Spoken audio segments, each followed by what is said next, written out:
Itu yang E. Kawan kita di YouTube sudah boleh on. Kita tengah tunggu kawan-kawan di Okey. Ya, boleh. Facebook on Okey. Assalamualaikum warahmatullahi wabarakatuh dan salam satu Malaysia. Pertama sekali saya ucap jutaan terima kasih kepada semua yang telah memberikan sokongan padu secara terus-menerus kepada sesi live kita setiap hari.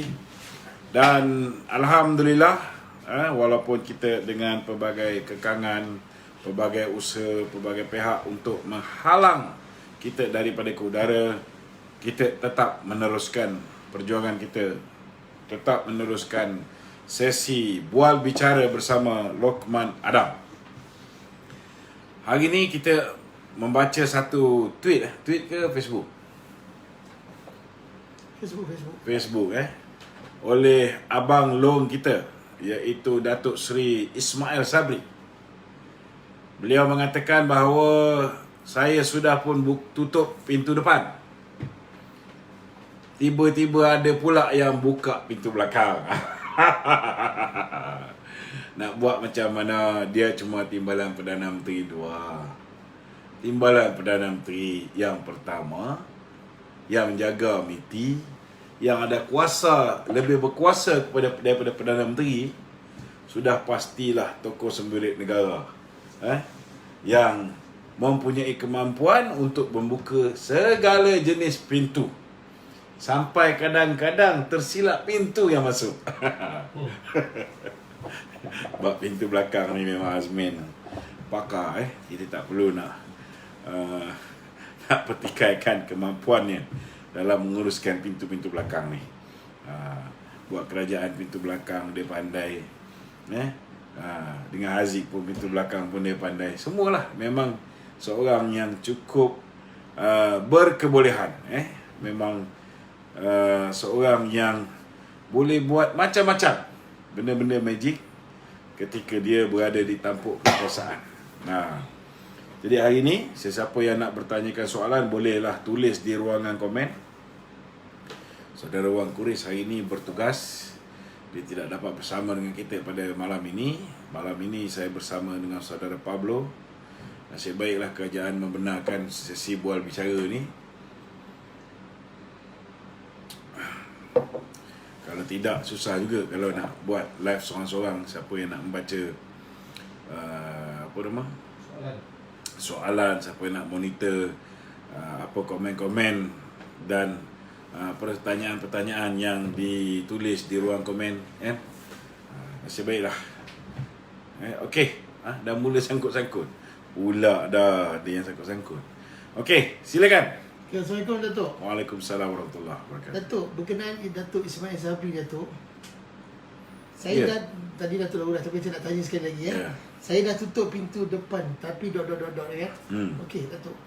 Actually sebenarnya apa yang dah jadi dalam hubungan antara pemimpin UMNO dan juga pemimpin Perikatan Nasional?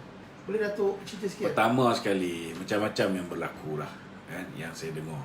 Cuma masalahnya cerita-cerita dalam kabinet ni, kalau saya cerita nampak sangat macam yelah, benda ni kabar angin, betul tak? Berempas meja dan sebagainya kan. Tetapi kalau kita cerita ni, kabar angin ni pun dia orang boleh kata sebagai apa yang dipanggil sebagai apa? Berita palsu.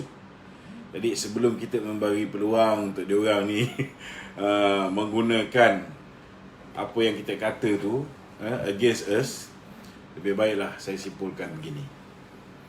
Kalau dah sampai Datuk Seri Ismail Sabri mengeluarkan kenyataan di dalam Facebook, ini bermakna beliau sudah menggunakan segala usaha, segala kederat dia untuk menegaskan pendiriannya di dalam mesyuarat kabinet. Bila mesyuarat kabinet pun nampak macam ada individu lain lebih berkuasa, meletakkan kepentingan peribadi itu mengatasi kepentingan keselamatan rakyat dan sebagainya.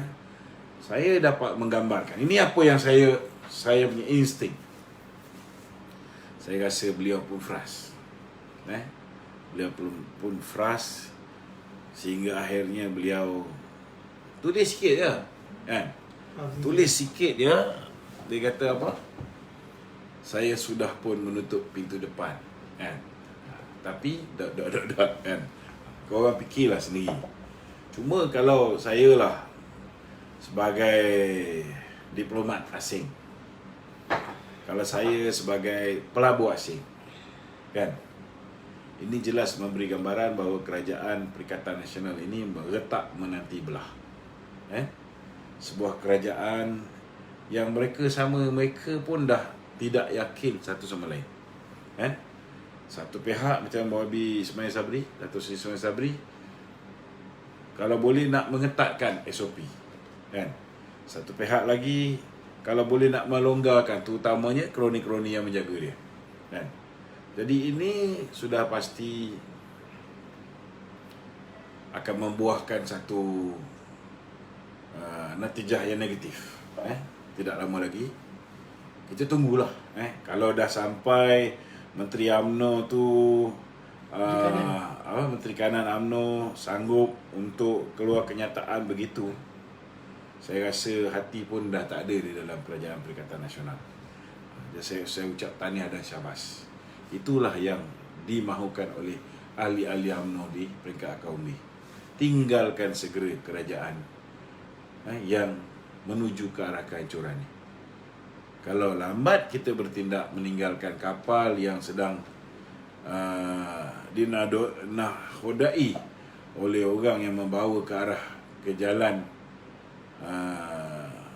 kebatilan kan, tidak mau dengar pandangan rakyat, tidak sensitif penderitaan rakyat nak menerus ikut cara dia, menggunakan kuasa veto dia maka akhirnya nanti sesiapa juga yang tak bersetuju sebenarnya dengan Muhyiddin tetapi masih kekal bersama dengan Muhyiddin, mereka turut akan terpalit sama.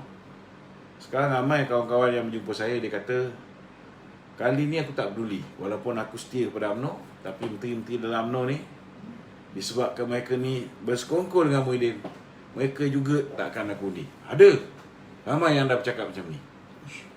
Bahaya. Ini sangat bahaya.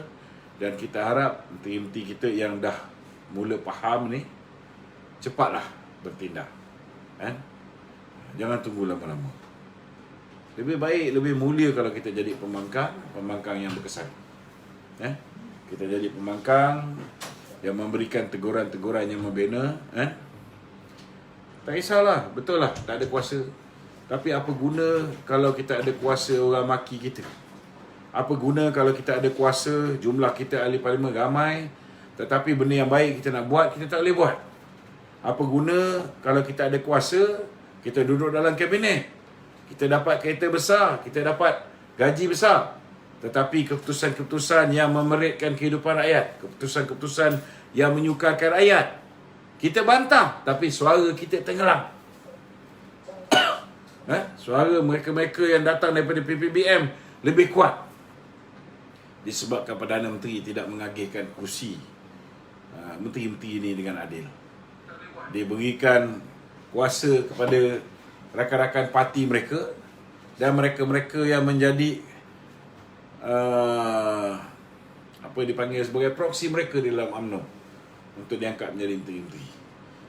Jadi apa jadi dengan suara Dato' Seri Ismail Sabri? Sudah pasti tenggelam.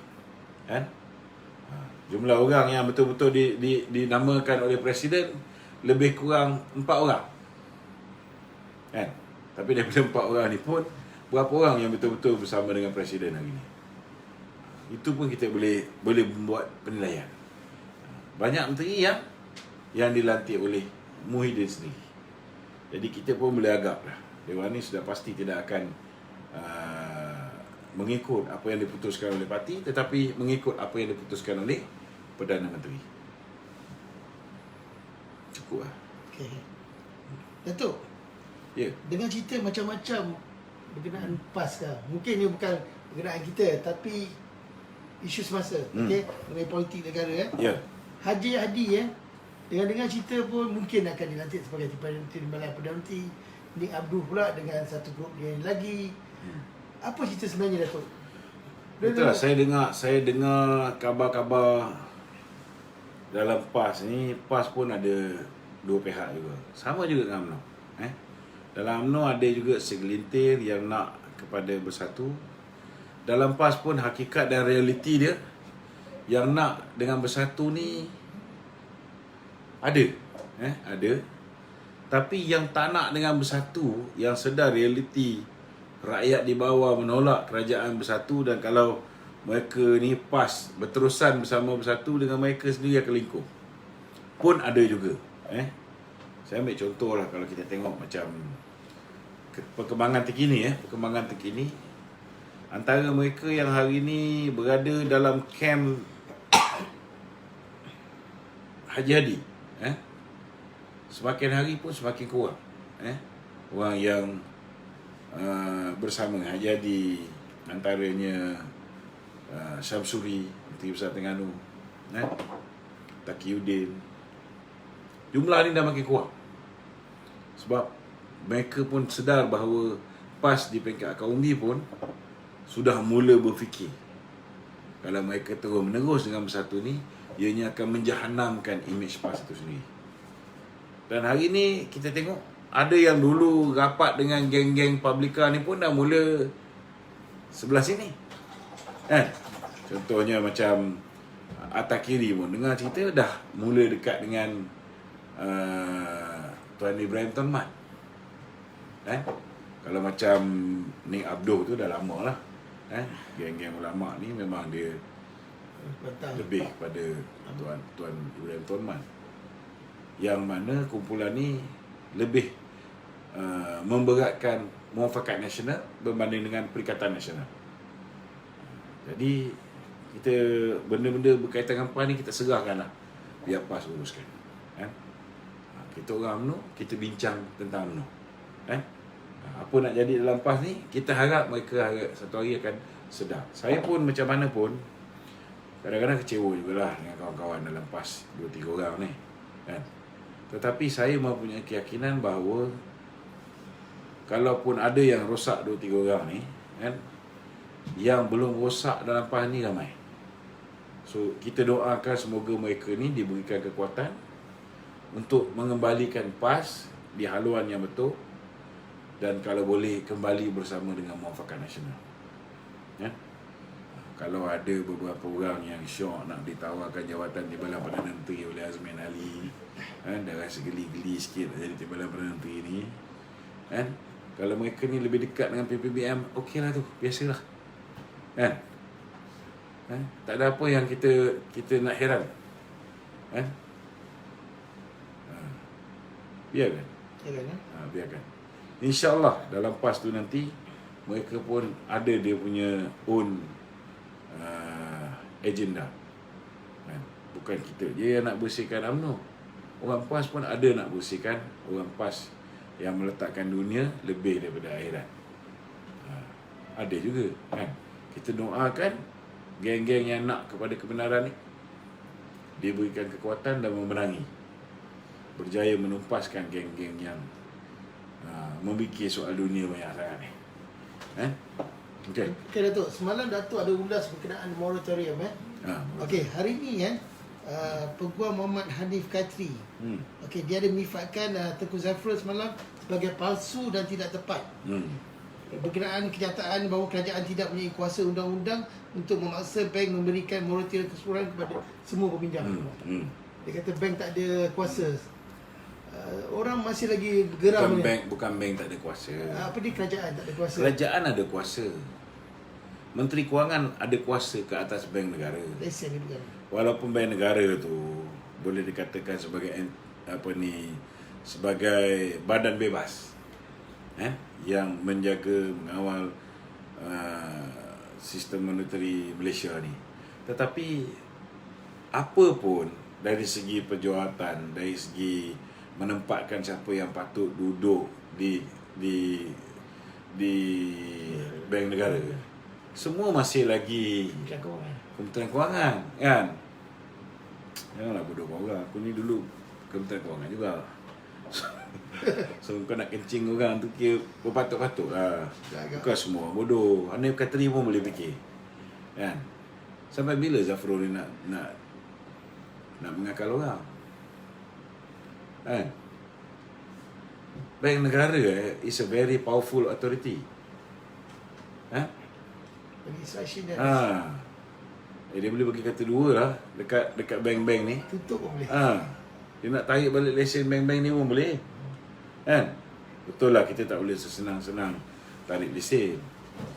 Tetapi bank harus memainkan peranan dia juga ketika kita negara dilanda wabak COVID-19. Betul lah. Mana susah dia lah. punya CSR dia? Anggaplah ni sebahagian daripada CSR dia. Kan? Okey. Okey Datuk. Kau banker juga dulu. Okey Kau Datuk. bagilah pandangan-pandangan sikit. Okey Datuk Sri Najib Kau hari sekolah kan banker-banker. hari ini memohon batal notis keberangkatan sebanyak 1.69 bilion. Dia mendakwa notis berkenaan merupakan taktik konspirasi politik yang bertujuan untuk merosakkan karier politiknya. Minta komen sikit Datuk. Dia dah bagi untuk batal. Macam mana? Najib mohon batal notis keberangkatan dia hari ini. Okey. Okey, berkenaan cukai yang 1.69 bilion tu lah. Dia dakwa notis berkenaan merupakan taktik konspirasi politik yang bertujuan untuk merosakkan karier politiknya. Betul lah. Betul lah apa yang diperkatakan oleh Datuk Najib ni. Kalau kau fikir simple saja. Anak Mahathir 4 orang. 4 orang ni tak ada seorang pun jutawan. Yalah semua bilioner. Kan? Kau beritahu aku, dia orang ni bayar income tax penuh ke? Dia orang bayar income tax penuh ke? Mahathir punya aset. Berapa puluh bilion aset Mahathir? Ada yang mengatakan, ada laporan mengatakan bahawa Mahathir ni pemerintah nombor 2 terkaya di dunia dengan aset 43 bilion. US dollar ke ringgit US dollar. Dari mana dia dapat aset duit banyak macam tu? Tak pernah dia cukai. So daripada nilai yang sebesar tu, kalau Datuk Najib menerima duit 2.6 bilionnya sumbangan ni pula dia agihkan. Lepas pilihan raya dia pulangkan balik sebahagian besar daripada sumbangan tersebut. Dia boleh kena 1.7 bilion. Kurang-kurang Mahathir ni 10 bilion dalam tangan.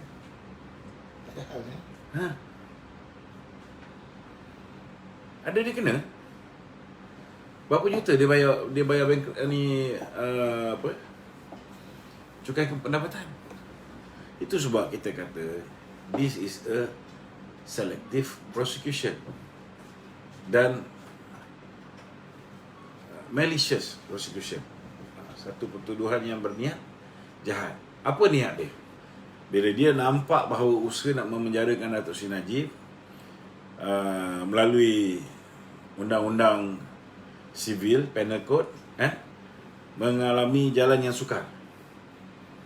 Jadi cara yang paling mudah nak simpan Datuk Sri Najib dalam penjara atau di luar gelanggang politik ialah dengan membankruptkan dia. The moment Datuk Sri Najib bankrupt, dia kehilangan title dia sebagai ahli parlimen. Dia sudah disqualify daripada nak menjadi Perdana Menteri. Dan dia dah tak boleh bertanding. Itu dia orang nak. Contohnya macam sekarang, Datuk Sri Najib di Mahkamah Tinggi dah didapati bersalah. Kes SRC International. Dia mungkin dibebaskan di peringkat Mahkamah Rayuan.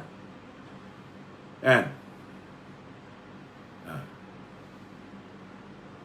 So mereka tahu ada kemungkinan juga Datuk Sri Najib boleh bebas. So apa yang boleh memastikan dia tak boleh bertanding dan tak boleh mengganggu-gugat kedudukan Muhyiddin di dalam pilihan raya yang akan datang? Bankrupt. Bila dia bankrupt, lepas ni dia nak cakap banyak pun orang kata simple. Kau dah bankrupt. Boleh tak dia menulis lagi dekat Facebook macam biasa? Orang akan cakap, betul tak? Dari segi dia punya moral, dia akan down. Betul tak?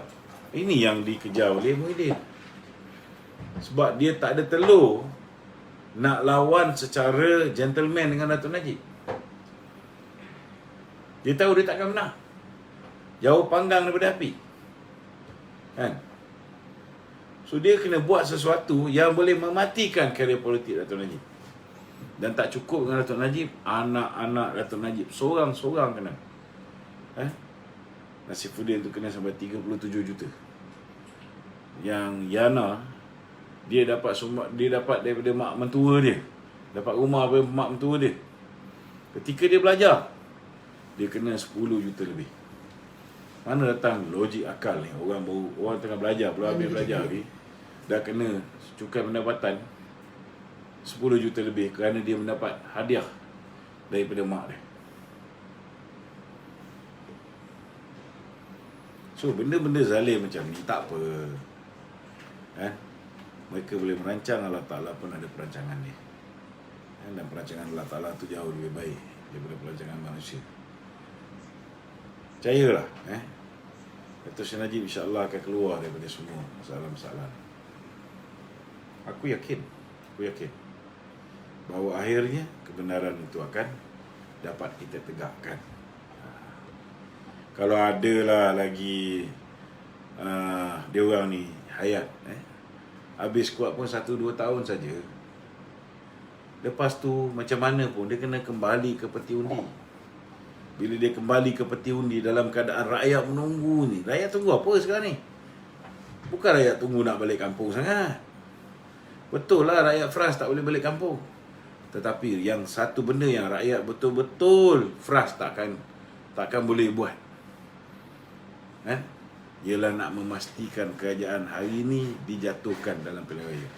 Yang itu, kau percaya cakap aku, kalau dulu kau tengok orang muda beratur nak menjatuhkan kerajaan BN, lepas ni kau akan tengok lebih ramai orang muda akan beratur nak menjatuhkan kerajaan PN. Mark my word. Orang tak boleh tahan dengan kerajaan ni. Dulu orang boleh kata siapa pun jadi kerajaan, hidup kita sama. Hidup kita sama.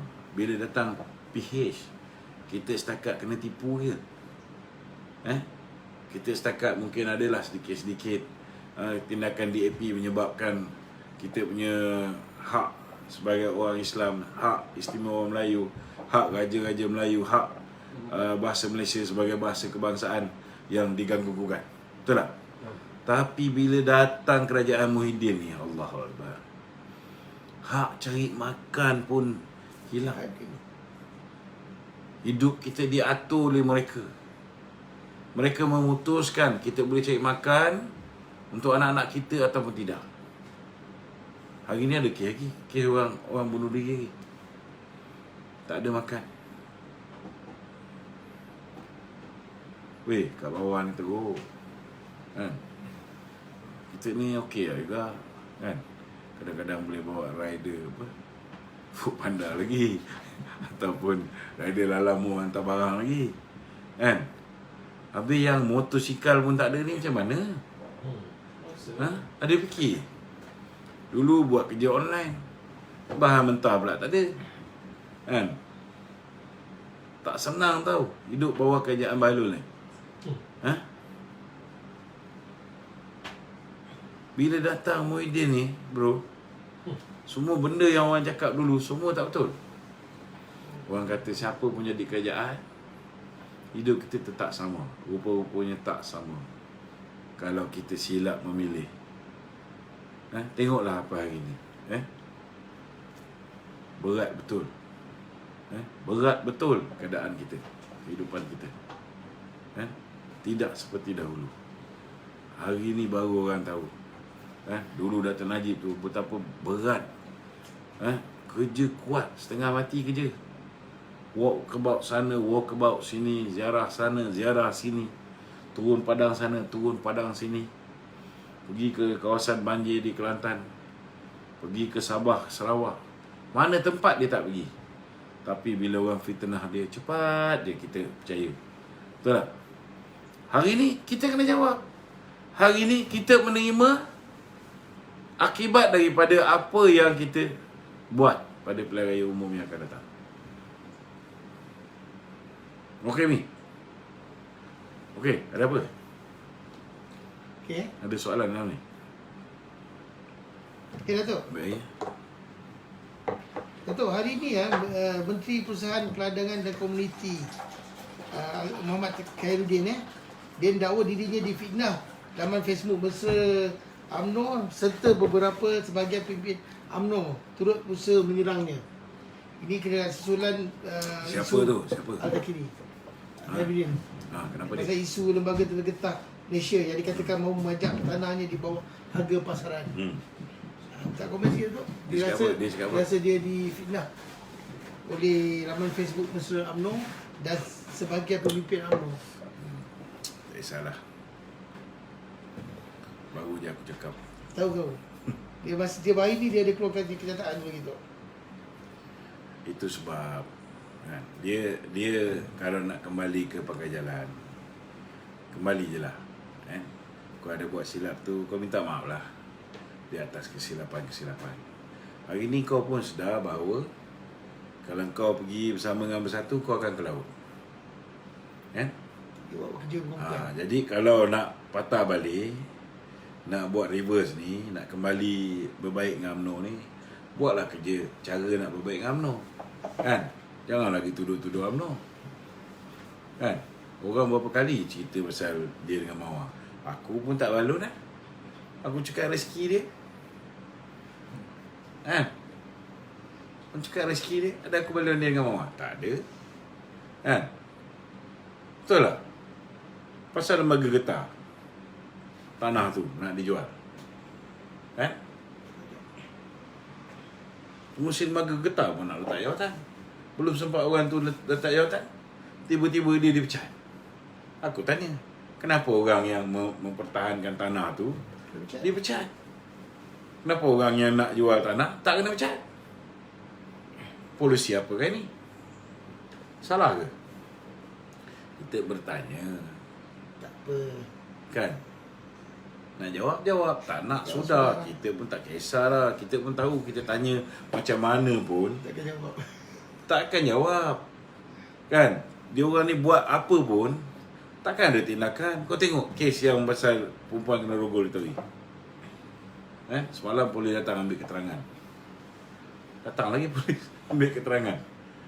Pasal apa ni, siapa nama Azmi Ali punya ni? Oh, okey. Hilman. Hilman buat report polis. Aku cakap, aku hanya melaporkan, hanya menerbitkan report polis yang dibuat oleh wanita yang dirogol. Kan? Salah ke mengeluarkan report polis? Kan? Salah ke? Kalau salah, beritahu. Kat mana salahnya?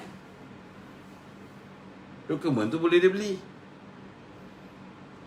Kalau report polis tu terhadap orang UMNO, laju je dia orang buat report polis. Laju je dia orang spin. Betul tak? Ini kita bertanya. Adakah kes yang melibatkan kawan-kawan Hilman ni disebabkan dia ni dekat dengan Timbalan Perdana Menteri nombor 1? Maka dia ni tidak akan diambil tindakan. Kita bertanya je. Nak jawab. Kita dah tahu jawapan. Memang takkan ada tindakan. Sampai sekarang kes Azmi Ali tak ada tindakan. Kau expect kes Hilman ada tindakan? Kes Adi ada tindakan? Kes Zul ada tindakan? Ni semua kawan-kawan Hilman.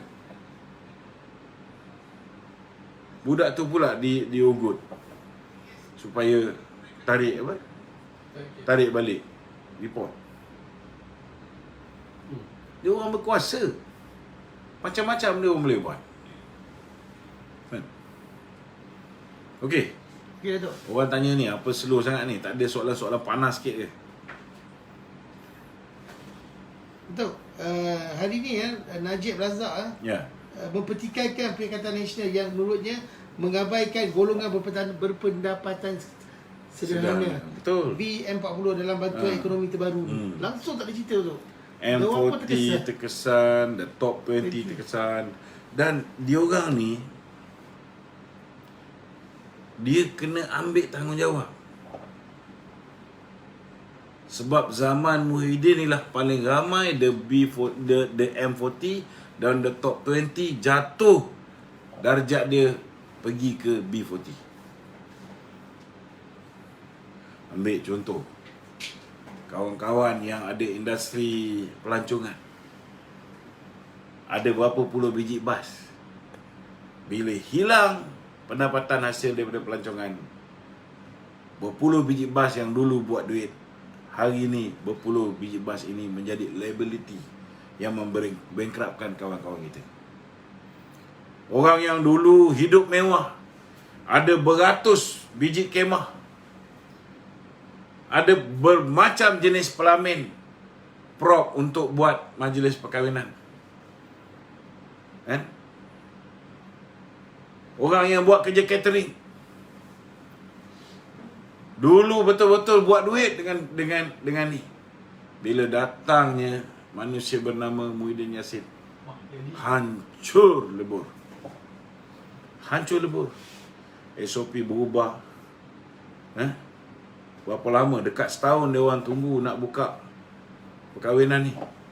Bila dah buka, dia orang pinjam sana, ambil air sina, pinjam along, pinjam sini, laburkan untuk buat modal semula, dah start nak mula perniagaan.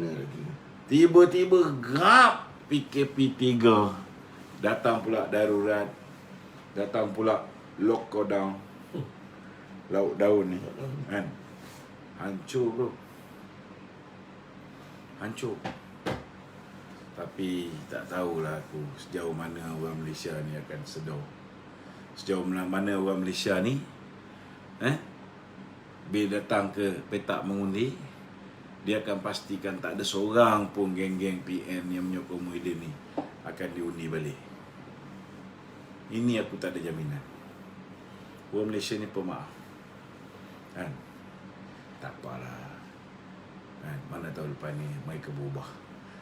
Perasaan, sikap tak apa ni lah. Kalau sekali lagi korang bagi undi pada Perikatan Nasional, bagi undi pada Bersatu, kalau lepas ni korang kena lagi sekali, lagi 5 tahun korang berjuang lah seorang-seorang. Betul, kan? Kita dah warning hari ni, dah cakap banyak kali, dah pesan banyak kali. Pastikan jangan ulang kesilapan 2018. Nak cuba try test, kan? Akhirnya korang merana 5 tahun. Kalau datang pilihan raya akan datang, korang masih lagi undi Bersatu ni, you are digging your own grave. It's your own funeral. Korang hadaplah sendiri depan ni. Kita tak ada masalah. Kita boleh bakar sate. Zahid ada supply sate daripada kita, kita bakar je. Apa ada masalah? Boleh hidup. Tapi adakah semua rakyat boleh hidup? Kalau mereka terus-menerus mendapat kerajaan yang tidak sensitif tentang nasib rakyat, dapat kerajaan yang hanya memikir nak bagi direct nego pada kroni-kroni, tak fikir tentang untuk memperjuangkan nasib rakyat biasa ni supaya boleh setidak-tidaknya diberikan moratorium secara automatik selama 6 bulan sepanjang tempoh PKP 3 ni. Langsung orang tak boleh buat benda ni. Nak minta keluar ICNA yang pertama tu pun setengah mati. Itu pun baru sekelompok kecil saja yang dapat. Kau ingat sekarang dia nak bagi ICNA kedua? No way.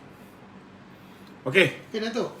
Hari ni MMM ada sangkut-sangkut ke? Kita tengok jalan cantik je, tapi ramai orang kata Datuk, hari ni MMA menganggap KJ Waalaikumsalam. tidak berminat guna khidmat doktor swasta untuk program imunisasi fasa kedua dan ketiga. Maksudnya dia tak nak pakai. Bukan KJ dah buat announcement ada berapa 100 klinik swasta? 1000. Tapi hari ni Presiden Persatuan Perubatan Malaysia, sebab tak ada langsung libat urus antara Menteri Sains Teknologi dengan universiti, KJ dengan doktor swasta. Bila dia dah umum, tunggulah. Tunggu prosedur macam mana nak buat. Bila nak implement tak tahu lah. Pertama sekali, rasanya vaksin yang nak disuntik oleh kaki tangan awam ni, kaki tangan KKM tu pun mungkin tak cukup untuk Takut stok tak cukup. kan, yang untuk dilakukan kerja oleh pusat vaksinasi kerajaan ni pun tak cukup kan, unless kalau kerajaan membenarkan supaya pihak swasta ni membeli secara direct. Tapi kena ingat, contohnya macam Sinopharm kan, yang Tori ada isu sikit, sampai sekarang belum dapat kelulusan kegunaan dia. Sinovac dapat dah. Sinovac dah dapat, Sinopharm. Yang isunya Sinopharm dah dapat ke? Belum kan? Belum. Ya. Sinovac hari ni dah, maksud dia dah boleh pakai lah kalau nak pergi mana-mana kan. Okey, lagi satu Datuk yang isu pasal 16. Itu pun dalam negara kita je. International dah lulus. Tunggu coding tu dah tadi lah. Tak tahu lah betul tak betul. Tu kena Check kaji. dia. Mereka ni pun boleh tahan juga kan. Yang mana keluaran dia boleh digunakan all over the world. Kan? Takkan orang dah ambil Sinovac nak travel pergi US, nak pergi travel nak kena cocok Pfizer pula. Pekerjaannya tu kan. Baik aku bagi dia daun semambu je. Okey Datuk, hari ni Kedutaan Besar China berkata 16 pesawat tentera China yang terbang secara ni dekat kawasan ruang udara Malaysia tu sedang menjalani latihan dan tiada negara yang dijadikan sasaran. Maksud dia boleh senang masuk ni. Yalah. Kalau kita tak intercept masuk tadi dia boleh pusing lah. Kalau aku jawab simple je. Cuba besok kita hantar tentera kita pergi jalani latihan masuk ruang udara China. Berkecai. Mana boleh kau. Dan nota bantahan kau ni tahu tak undang-undang antarabangsa ni? Itulah. Kalau tak tahu nyata Jawapan dia senang satu nyata International Aviation punya ni pun. Ada lagi satu tu apa dia panggil? Strategic apa nama dia kan? Dia ada undang-undang, kau bukan boleh masuk ruang udara orang suka-suka. Lepas tu dia dalam formation 60 batu nautika tau, satu sama lain tau. Bukan calang-calang punya latihan tu. Itu macam latihan untuk invade negara kita. Kan? Takkanlah dia dengan kepakaran yang dia ada, dia tak tahu bahawa dia dah masuk ruang udara kita. Tapi alhamdulillah lah, kurang-kurangnya. Tapi sekarang pun kita ada intercept Datuk. Kurang-kurangnya kali ni ada intercept. Okey, macam mana yang Ada pesawat kita yang apa? Intercept. Cuma yang peliknya, bila yang China ni laju dia intercept. Yang Hitori Israel kenapa tak intercept? Itu rakyat Betul tak? tanya tu Datuk. Yang Hitori MH370 kenapa tak intercept? Takut ke? Yang ini kena betul kan? Tak kira lah dulu BN perintah ke, BN tak perintah ke kan? Tetapi benda yang tentera jaga, tentera kena betulkan benda ni, pastikan. Jangan berlaku lagi. Yang ini kita puji. Bagus. Awal dia tersedia. Jadi saya lari juga Mungkin tidak balas abang besar untuk bagi amaran kepada kapal terbang Israel tu. Macam tu Mungkin lah, kita belum. Kau ada telefon. Kau ada telefon Presiden Israel kat ya? Ni Wan Kuris dah sampai. Datuk.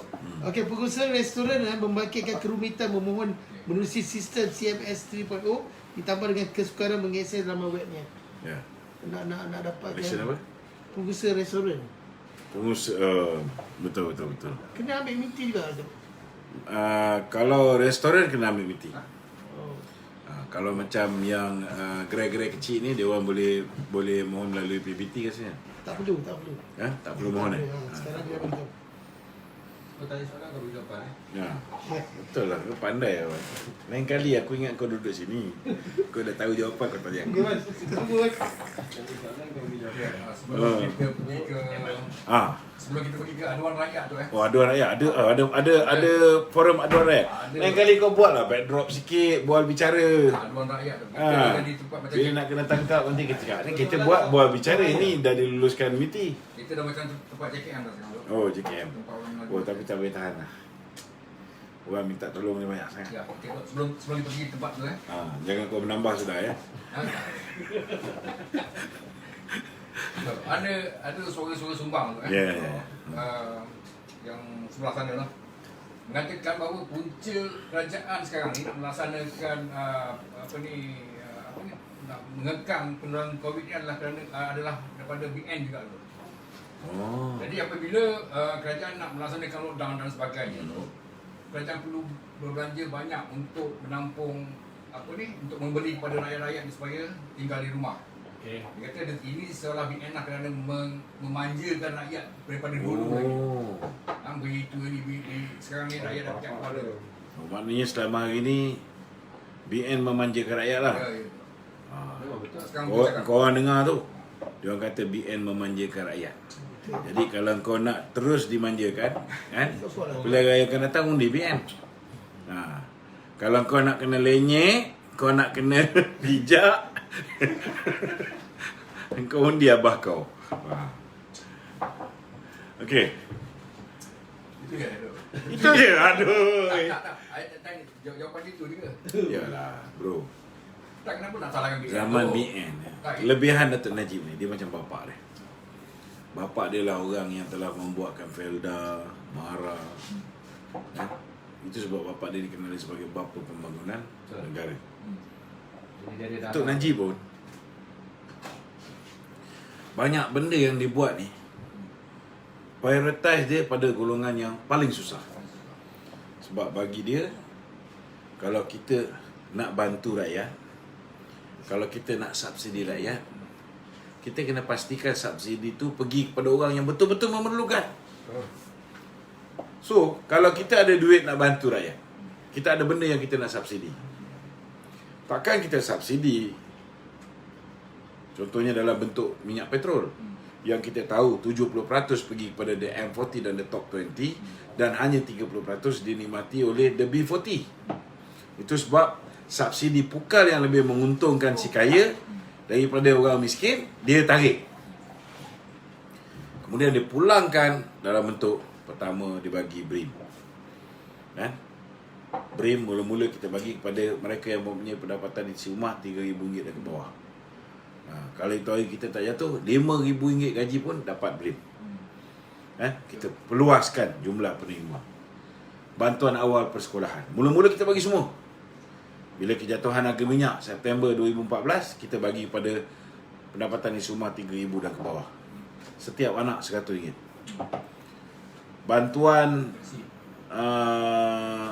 nanti dulu bagi ke sekolah dulu. Contohnya budak yang pergi matrikulasi, budak yang masuk ke universiti, bantuan voucher buku. Kita bagi bantuan. Lepas tu bantuan pada nelayan, pemandu teksi, pekebun kecil, apa lagi? Pesawah padi sementara menunggu hasil tuaian. 3 bulan, 1, 2, 3, 200 kita bagi. Penuri getah bulan 11, 12, bulan 1 musim hujan, kita ada bantuan musim terkujuh. Macam-macam bantuan. Nelayan pun, kalau kita tengok 1MDB pun bagi enjin motorbot, Mardi bagi motorbot. Itu pun ada juga nelayan yang jual. Ada yang jual. Tak? Mula dulu kita bagi subsidi petrol, ada juga orang nelayan kita jual ni diesel. Kan? So last kali kita bagi bantuan 200 ke 300 ringgit sebulan pada nelayan. Ada yang dah dapat duit, enjin motorbot 1MDB bagi, motorbot Mardi bagi, pergi tangkap ikan tak nak bawa balik, jual kat nelayan Thailand. Ada juga. Jadi apa kerajaan buat? Kerajaan terpaksa bagi subsidi mendaratkan ikan. Dia pergi tangkap ikan, dapat ikan, dia mendaratkan di jeti-jeti yang ditetapkan oleh kerajaan, dapat subsidi lagi. Ya. Sekolah tanian pun dapat. Baja, bantuan untuk peneroka Felda, Felkra, apa yang BN tak bantu.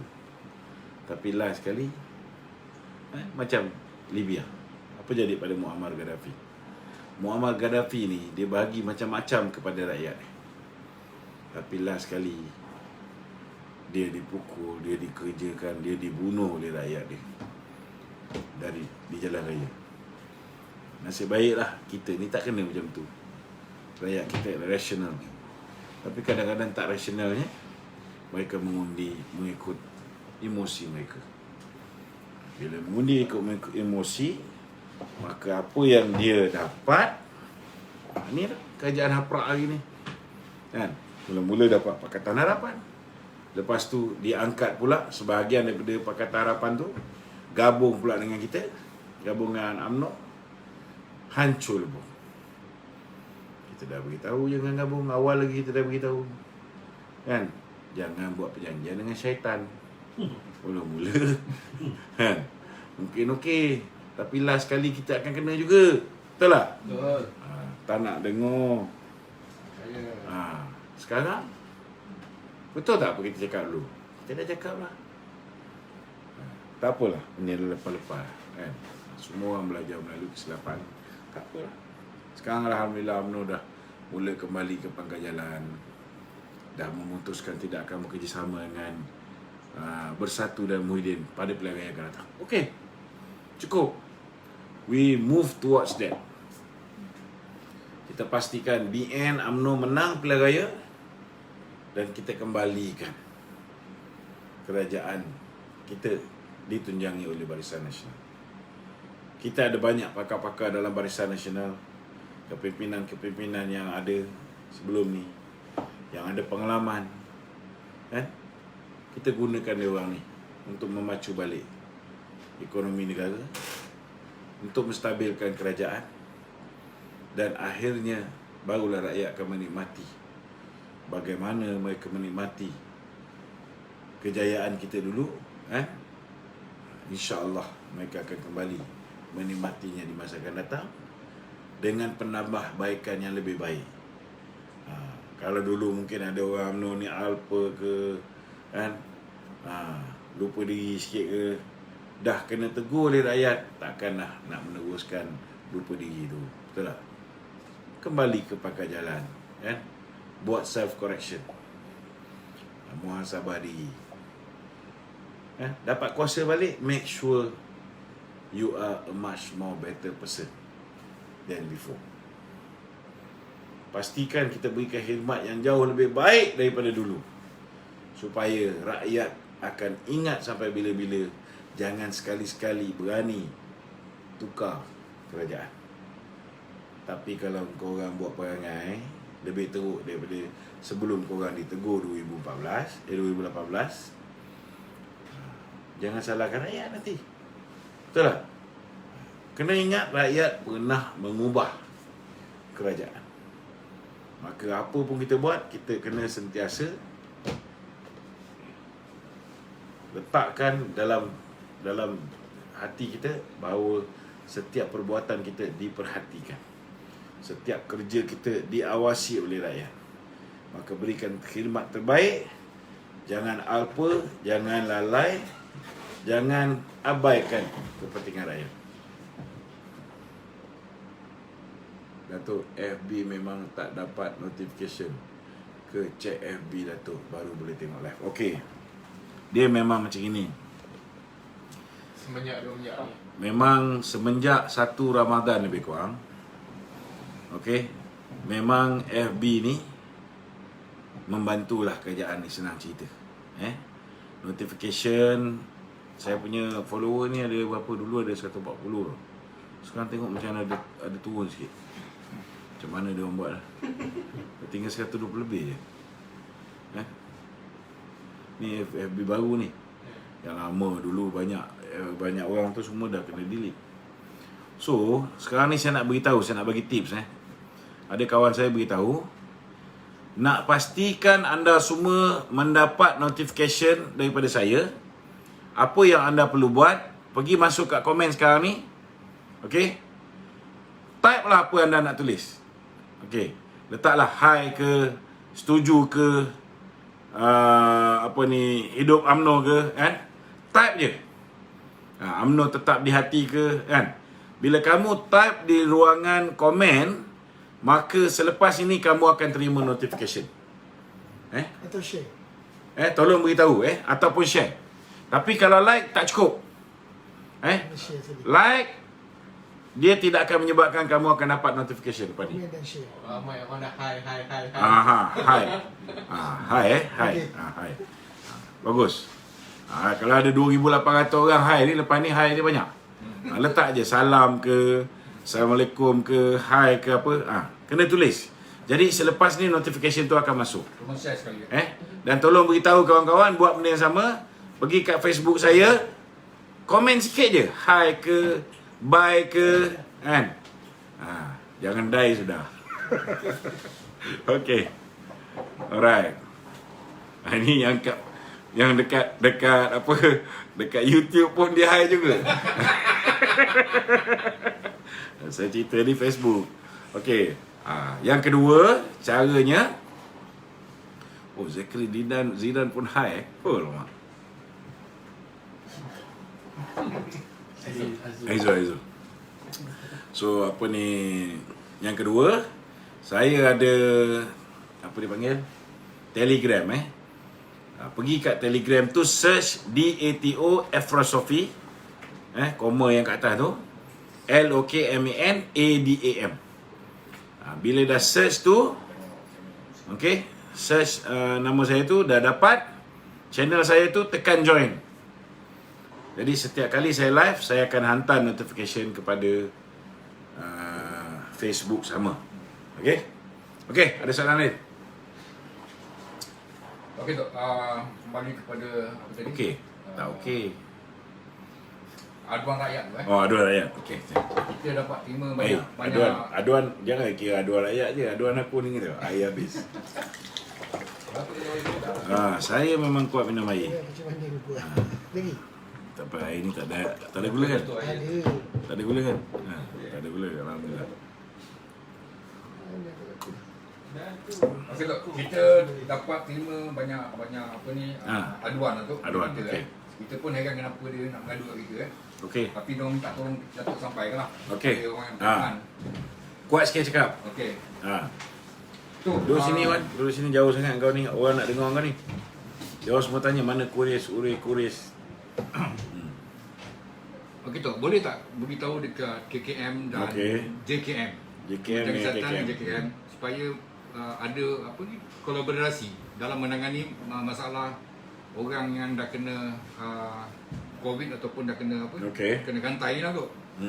Yang kena gantai ni tak semestinya kena COVID. Ya betul Tok. Yang kena apa ni, pink, gelang Betul. pink. Sekarang ni ada orang mengatakan bahawa anak beranak ni satu keluarga dia kena rantai mana pink tu. Tapi bukan sebab dia positif, tapi dia kontak rapat dengan jiran-jiran agaknya. Sekarang ni bila semua dah kena gelang tu, dia nak turun bawah pergi kedai pun tak boleh tu. Jadi dia putus makanan tu. Jadi dia minta kalau boleh ada bakul makanan tu, tolonglah hantar dekat dia.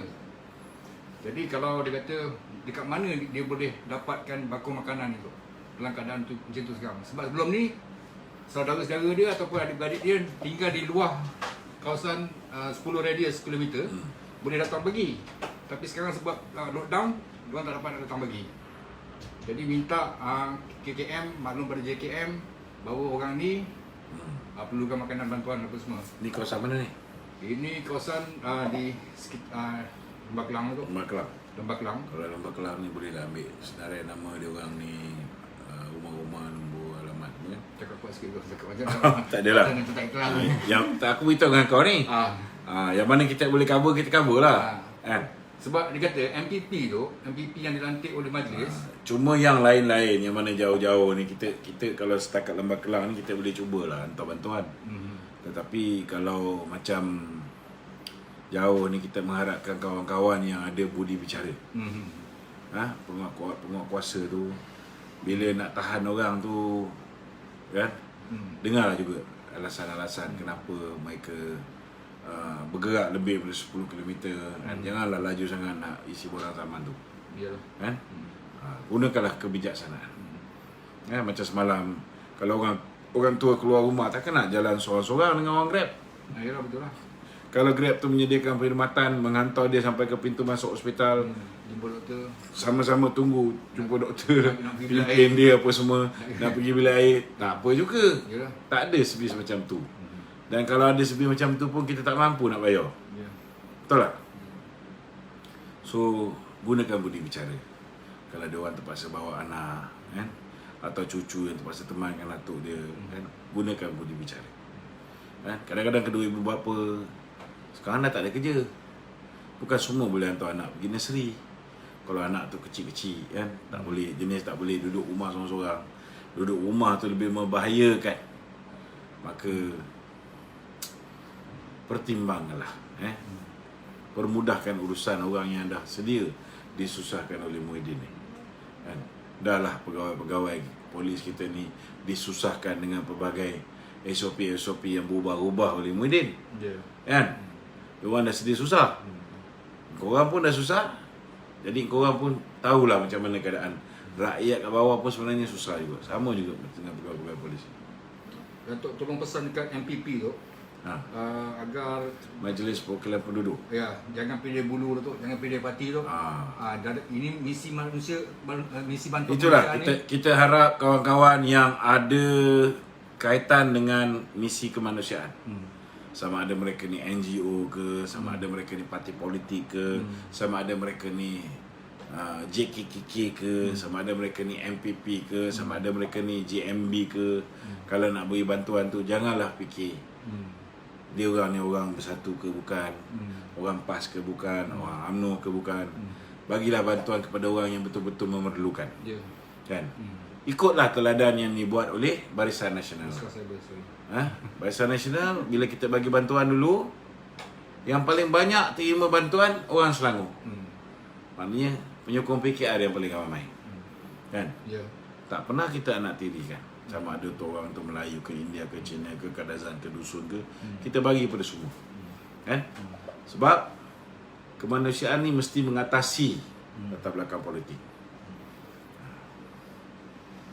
Okey. Baik Dok, ada satu lagi Dok. Ada lagi satu. Satu last. Cepat sikit. Ada tinggal 3 minit. Yang mana adakah Majlis Agama Islam ni dia orang pun work at home tu? Itu bahaya sebab banyak orang bercerai sekarang ni. Tak dapat surat cerai, tak boleh mohon bantuan. Tak, dia orang dalam krisis penceraian dalam rumah ni tu. Dah lepas cerai pun dia orang terpaksa duduk serumah tu. Walaupun dia dah lepas cerai sebab tak dapat pengesahan daripada Jabatan Agama Islam tu. Itu bahaya. Itu bahaya tu. Jadi sebab dia orang adu, dia orang kata, dia orang dah telefon pejabat agama Islam, tutup tu. Bukan tutup, tak dapat. Tak dijawab. Jadi minta masalah dia orang ni masuk dalam kategori yang tidak dikira sebagai essential services. Jadi kena sekarang ni pasal apa? Macam Tok Mayor kata, dia dah buka pintu depan. Ada yang buka pintu belakang. Betul tak? Jadi kalau korang nak buka pintu belakang tu, kan? Kalau benda yang penting-penting macam ni yang melibatkan efek orang yang mengharapkan bantuan, kan? Surat cerai mereka tak keluar, kan? Buka sekali pintu mahkamah syariah ni. Kes-kes yang mana boleh berjalan ni, biar berjalan. Kalau diorang ni bukan lagi suami isteri, duduk serumah, yalah. korang nak tanggung dosa ke? Itulah, itu masalah sekarang. Kena ingat. Yang ni Betul tak? diorang telefon kita. Okey, faham. Okey tak? Okey. Assalamualaikum warahmatullahi wabarakatuh. Waalaikumsalam.